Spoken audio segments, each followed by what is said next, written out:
Hello, everyone. Welcome back to Code Singers. In today's web development tutorial, we're going to explore a fantastic duo for web development, live server and browser auto-refresh in Visual Studio Code. These tools will turbocharge your workflow and make web development a breeze. So, let's dive right in. First, we need to make sure we have the right tools. Open Visual Studio Code, and if you haven't already, let's install our first extension. Go to the Extensions Marketplace by clicking on the Extensions icon in the sidebar. Search for Live Server and click Install. Once installed, you're ready for the next step.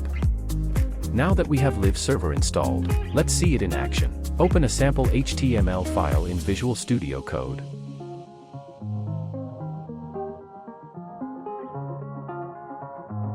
Voila! Your HTML file is now live in your default web browser. And here's the magic. Any changes you make to the HTML file will be automatically reflected in the browser. No need to hit refresh anymore. If we change anything in the HTML file, then it will not be reflected in the server until we save the file. For fixing this, we will go to the next part of the video. For that, click on the setting icon on the bottom of the page, then search for autosave in the search bar. After that, in the results, search for autosave and set it to auto delay. By default it will be set to off. You can also tweak the value of autosave delay if you want. By default it will be set to 1000. And that's a wrap. You've learned how to supercharge your web development workflow with live server and browser auto-refresh in Visual Studio Code. These tools will save you time and keep your web development experience smooth.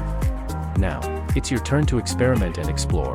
Like this video, subscribe to our channel, and don't forget to leave your comments and questions below. Thank you for joining me today. Stay tuned for more web development tutorials, and I'll see you in the next video. Happy coding!